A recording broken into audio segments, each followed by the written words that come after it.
Il est 7h38 sur la première, on peut les citer, Airbnb, Blablacar, Uber, on en parle de plus en plus sur nos ondes. L'économie collaborative est en plein boom et ces startups sont valorisées aujourd'hui à des milliards de dollars. Et surtout, elles questionnent l'économie traditionnelle et les systèmes économiques établis. Certains observateurs parlent même d'une nouvelle organisation sociale. On va voir si on va aller jusque-là, que ce soit pour louer son appartement quelques jours, faire du covoiturage, voire pour faire le taxi sur de courts trajets.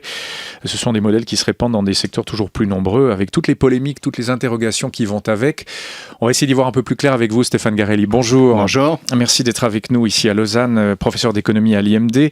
On parle d'économie collaborative ou économie participative aussi. Est-ce que c'est une révolution qui est en marche véritablement ? Certainement, ça va peut-être un peu plus loin que ça encore. Vous savez que traditionnellement, on avait les modèles, on appelle entreprise à entreprise, B2B, puis après, c'est par exemple Nestlé qui va vendre à un supermarché. On ne peut pas acheter un produit directement à Nestlé. Après, il y a le B2C, les entreprises qui vendent au consommateur final, c'est par exemple le supermarché lui-même. La grande révolution aujourd'hui, c'est le C2C, c'est-à-dire le consommateur qui va vendre à un autre consommateur ou qui va transférer un produit. Et puis là, il y a trois choses. Il y a d'abord ce qui se fait gratuitement. Par exemple, le covoiturage, c'est l'économie d'échange. Économie fonctionnalité, on appelle ça aussi comme ça. Voilà, c'est ça. Donc, il n'y a pas de transaction financière. Deuxièmement, il y a une transaction financière, c'est quand le consommateur va vendre quelque chose qu'il a à la maison. C'est par exemple eBay, grand succès. Et puis alors, le troisième, qui à mon avis est le plus intéressant maintenant, c'est quand le consommateur, lui, va produire quelque chose, du contenu et le vendre. Donc, on passe du consumérisme au productivisme de la part du consommateur. Exactement. C'est-à-dire que nous tous, nous sommes des producteurs, mais nous le sommes dans le cadre d'une entreprise, dans le cadre de notre travail. Et puis, dans la vie privée, on n'est que des consommateurs. Alors maintenant, dans notre vie privée, on va être consommateur et producteur de quelque chose. Alors, si on prend les deux premiers modèles évoqués, le B2B, business to business, le business to customer, le B2C, c'est fini ça ? Non, ça va rester. Je crois que c'est le C2C qui va s'ajouter au reste parce que pour la plupart d'entre nous, on va pouvoir produire du contenu, voire même des produits. Alors, par exemple, si vous prenez dans l'ancien temps celui qui voulait faire de la musique, on a tous vu les films un peu ringards d'Elvis Presley qui va faire une audition avec sa petite guitare. Aujourd'hui, ça ne se passe plus comme ça. Le jeune qui veut faire de la musique va enregistrer dans sa cuisine quelque chose, va le mettre sur YouTube, va voir si les gens l'aiment. S'il l'aime, il va peut-être vendre des tracks directement lui-même. Et peut-être alors, une grande entreprise va l'approcher en lui disant « on pourrait peut-être faire quelque chose avec vous ». Elle sera toujours là, la grande entreprise en embuscade. Selon vous, ça ne va pas disparaître. Non, elle ne va pas disparaître. Elle va peut-être mettre à disposition des plateformes technologiques qui vont permettre que les consommateurs soient en contact avec d'autres consommateurs, qui vont pouvoir peut-être vendre des produits. En produire, vous savez que maintenant on va avoir des imprimantes 3D. J'allais dire, avec l'imprimante 3D et le C2C, le modèle traditionnel a quand même du plomb dans l'aile, non ? Non, je crois que ça se rajoute, parce que très vite les entreprises vont dire, bon, on va plus faire la transaction nous-mêmes, mais on va aider les consommateurs à faire des transactions. Elles gagneront autant d'argent ? Elles en gagneront pas mal. Je crois qu'il faut leur faire confiance là-dessus. Je crois que ce qui va se passer, c'est, prenez les cas de Uber, etc. Derrière, il y a une technologie, les taxis. Derrière, vous avez parlé de Blablacar, qui est d'abord un nom extraordinaire, et qui est le taxi, mais entre des villes. C'est plus à l'intérieur, c'est entre des villes. Vous avez besoin d'une plateforme technologique pour pouvoir opérer, et c'est ça que les entreprises vont continuer à fournir.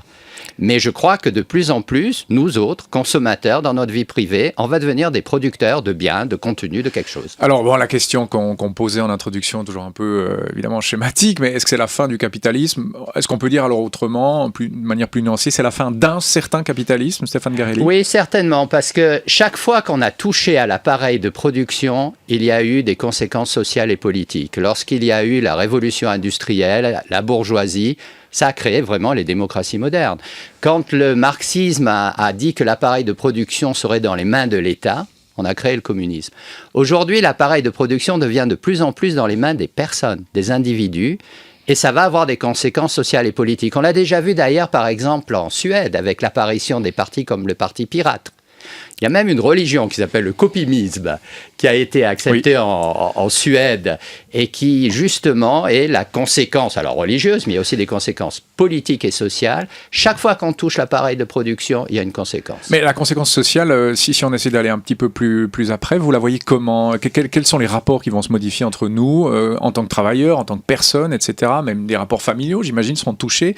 On peut dessiner quoi, là ? On va, d'abord, je pense, une atomisation de la société, c'est-à-dire qu'il y a une vie en dehors de l'entreprise. qui va être reconnue comme telle, et une vie qui n'est pas une vie purement privée, qui pourra être une vie commerciale, une vie de producteur de contenu. On pourra tous faire des blogs, on pourra tous faire des petites vidéos, des choses comme ça, peut-être même des produits. Je crois aussi qu'il va y avoir dans la société civile beaucoup plus de poids, c'est-à-dire des organisations qui échappent au rôle des entreprises, même au rôle des partis politiques. On l'a vu, comme je l'ai dit, avec Pirate et les autres. Donc je crois qu'il va y avoir une plus grande diversité dans la manière dont nos sociétés vont s'organiser dans l'avenir. Et pour reprendre Marx, c'est aussi une redéfinition de la notion de propriété, non ? Exactement. Vous savez qu'il y a beaucoup de gens qui disent au fond que si vous utilisez vous-même de l'information, vous ne devez pas être soumis à la propriété intellectuelle. La propriété intellectuelle ne devrait s'appliquer que si vous vendez une information que vous avez acquise, mais il y a beaucoup de partis politiques, il y a beaucoup de groupes qui disent, au fond, sur Internet, par exemple, si vous utilisez de l'information, vous n'avez pas à payer quoi que ce soit. Oui, mais alors là, quid de cette notion de propriété intellectuelle ? Si moi je suis consommateur-producteur, je peux créer quelque chose aussi. Est-ce que je vais déposer un brevet à chaque fois que j'ai une idée, à chaque fois que je fais quelque chose ? Je pense que si vous déposez un brevet, le jour où il sera accepté, ça sera trop tard.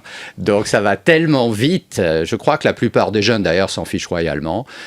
Ils créent des choses, ils créent un buzz, et puis quand ça a une certaine taille, alors ils vont se poser la question, est-ce que je peux peut-être monétariser tout ça ? Est-ce que je peux avoir des revenus avec tout cela ? Mais à l'origine, je crois qu'il y a plutôt une démarche qui est une démarche, je dirais presque ludique. On va faire des choses parce que ça nous amuse, et puis après, si ça marche, alors là, on verra.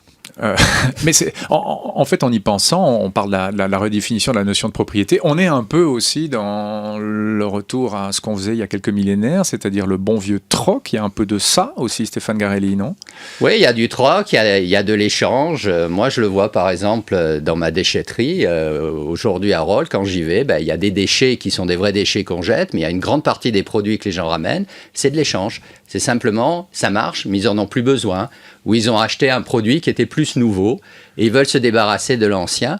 Alors, soit vous pouvez l'échanger carrément, vous l'amenez, vous le mettez dans un endroit et les gens vont se servir.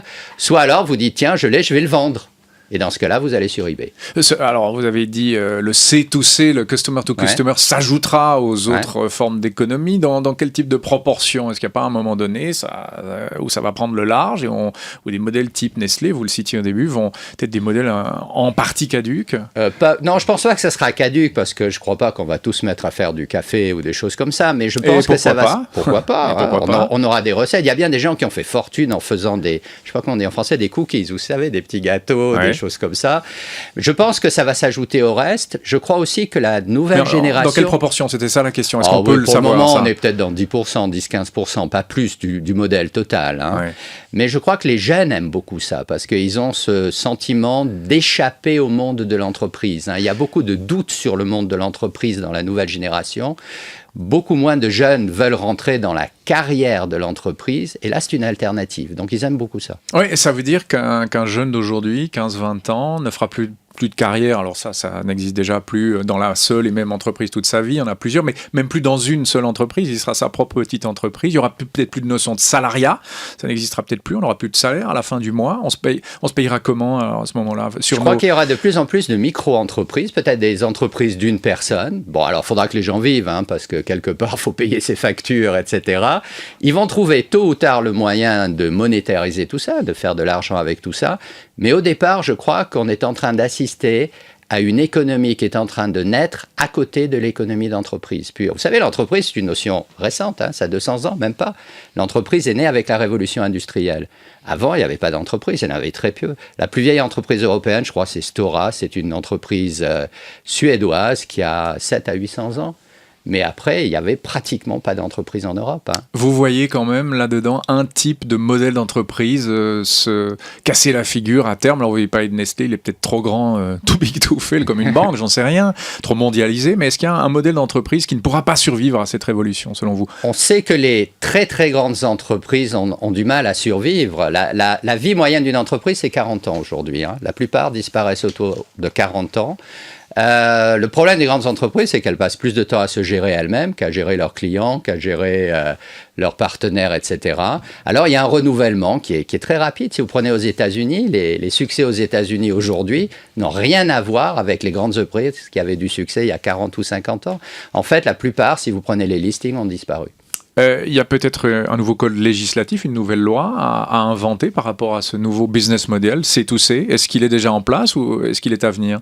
Il est à venir parce qu'on ne sait pas très bien d'abord jusqu'à quel point il faut le réglementer ou pas, parce qu'il y a un chevauchement entre la vie professionnelle et la vie privée, Ouais. puisque dans bien des cas, c'est fait dans la sphère de la vie privée. Les gens essayent, mais regardez la difficulté qu'il y a sur Internet pour essayer de protéger la propriété intellectuelle, voire même de protéger votre vie privée, votre sphère privée, le droit à faire disparaître des informations sur Internet, dont on a beaucoup parlé avec Facebook, etc., quand vous dites « ça y est, je ne veux plus y être », pratiquement impossible. Je crois que ça va prendre beaucoup de temps parce qu'on ne sait pas très bien par quel bout prendre le problème. Vous êtes professeur d'économie, les cours d'économie portent déjà sur ce modèle C2C? Oui, bien sûr, on doit le faire et puis on doit le faire en tenant compte que la plupart de ceux qui nous écoutent en savent plus que nous. Oui, c'est souvent comme ça, l'étudiant en sait plus que le professeur. Et puis en plus, il a son ordinateur allumé devant vous et puis il vérifie tout ce que vous dites online. Ouais. On aura encore des cours traditionnels dans 20 ou 30 ans. On sait que les cours en ligne se multiplient, notamment du côté de l'EPFL. Il y aura encore un prof dans une chaire avec des élèves qui écoutent. Tout ça, c'est bientôt fini. Non, je crois qu'il y aura toujours le prof dans la chaire. La seule chose, c'est que plutôt que de donner de l'information, on va analyser l'information que tout le monde a à disposition. Moi, ce que je dis maintenant, quand on a étudié une entreprise ou quoi que ce soit, je leur dis, je ne vais plus vous dire ce que ça fait, allez chercher sur Internet. Par contre, c'est ensemble qu'on va étudier ce que cela veut dire, qu'est-ce qui est important et qu'est-ce qui l'est moins. C'est là où on a encore une valeur ajoutée. Donc le prof fonctionne un peu comme un expert. Exact, comme un expert ou plutôt comme quelqu'un qui peut-être a de l'expérience. Oui, ce qui n'est pas forcément toujours la même chose. Parfois ça se rejoint et c'est magnifique. Mais et parfois c'est même vrai. Et parfois c'est même vrai.